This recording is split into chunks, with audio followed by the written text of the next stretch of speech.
Last week we did a video covering the CDC Advisory Committee on Immunization Practices voting unanimously to add mRNA COVID-19 shots to its vaccine programs for children. And now 14 attorneys are making their objections known to the CDC via a letter. That is the subject of today's episode. And so from Trial Site News, I am Adrian, and our episode is starting right now.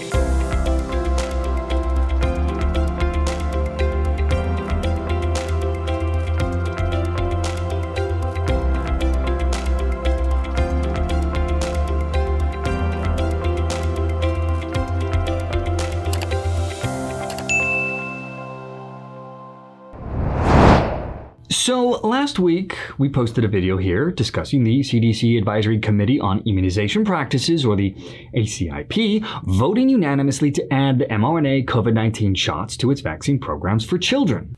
Why this matters is because while the federal government doesn't directly require local schools to mandate such a vaccine, meaning states do not have to comply with CDC guidelines, the federal government, though, can provide pressure to make the states fall in line. For example, the federal government can withhold money from the states that don't comply. Want their money? Then you have to do what they say. Which means that the CDC's ACIP committee vote all but ensures that these mRNA vaccines will at some point become part of the routine vaccination program for many states. Which then brings us to this latest development. In an article posted on TrialSiteNews.com from Arnie Mazur, a journalist, actor, and screenwriter and contributor to Trial Site News, he wrote on the matter saying that although the vote for the recommendation was unanimous, several members of the ACIP stressed that they were not setting a requirement for anyone to be vaccinated. The recommendation included a statement which stressed that this was not a requirement for children to attend school.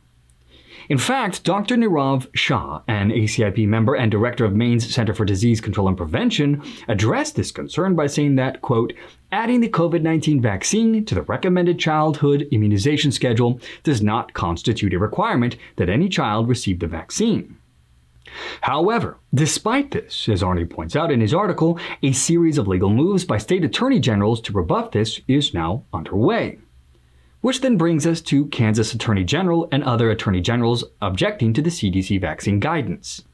Newswires reported that Kansas Attorney General Derek Schmidt is objecting to an advisory panel of the Centers for Disease Control and Prevention decision to include the COVID-19 vaccination that states often rely upon to determine which childhood vaccinations to require, saying votes taken on the matter were premature.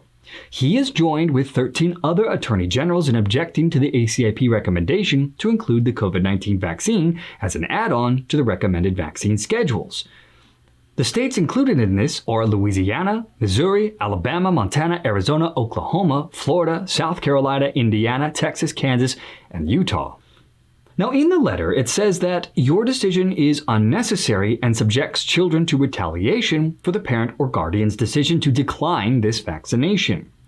It would make little sense for the ACIP to add the COVID-19 shot to the list of childhood immunizations. Children are at little risk of death from COVID-19. And they go on to say that vaccines currently on the schedule provide protection against deadly viruses such as polio, measles, mumps, and rotavirus. And such viruses have killed millions of children over the years. And when children are not vaccinated against these viruses, they are at risk of serious illness or death. COVID-19, however, is different. COVID-19 does not pose the same danger to kids as polio or measles. Now, the letter goes on to sound the alarm that the actions of the CDC-ACIP could in fact cause a great deal of harm for the following reasons. Putting the COVID-19 vaccines on the list of vaccines for children could undoubtedly accelerate a rejection by many American families of more traditional vaccinations due to the CDC's increasingly sullied credibility. There is widespread disagreement as to whether kids need to be vaccinated. It is far too early in the process to potentially require otherwise healthy kids to get a vaccine that will not prevent them or others from getting sick. In fact, the vaccine could do the opposite and create complications for kids who are forced to get the vaccine to attend school or play sports. Such complications, beside the medical ones like myocarditis that continue to be researched, include the well-documented consequences of isolating children from peers and other adults, and the loss of educational progress. Given the lack of need for kids to obtain the vaccines and their lack of effectiveness, adding the COVID-19 vaccine to the list of childhood immunizations amounts to little more than a payout to big pharmaceutical companies at the expense of kids and parents. Now, of course, the CDC, the FDA, and the WHO, while acknowledging the potential side effects like myocarditis do exist, they argue that these risks are quite rare and that the benefit outweighs the risks in getting everyone vaccinated. In any case, moving on with the story, another concern, as Arnie Mazur wrote about in his article on TrialSiteNews.com, is parental freedom. In a statement from Schmidt's office, the Attorney General said, quote, "Taking such an action could deny parents the freedom to determine whether to subject their children to the vaccine that is still subject to emergency use authorization, not full FDA approval." And in this, he is right. The concern is very real. COVID-19 vaccination hesitancy for children is not unusual among parents. To back this up, a recent Kaiser Family Foundation poll found that only 4% of parents want their 12 to 17-year-old children vaccinated, and 11% of parents have a wait-and-see attitude regarding getting their teen vaccinated with the COVID shot. 3 in 10 parents, or 31%, said they definitely will not get their teen vaccinated for COVID. Now, in the closing paragraph of the letter sent to the CDC's ACIP committee, the attorneys wrote that our nation's children are not the federal government's guinea pigs.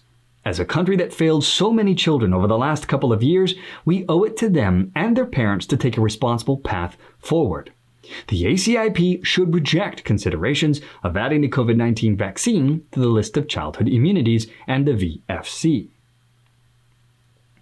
Now, of course, time will ultimately tell what happens next in this latest unfolding COVID-19 saga, and naturally, we here at Trial Site News will continue to monitor the situation and update you as new information develops. And that, my friends, will bring our episode to a close once more. As always, thank you so much for joining me on the program today. From Trial Site News, I am Adrian, and I will see you all next time.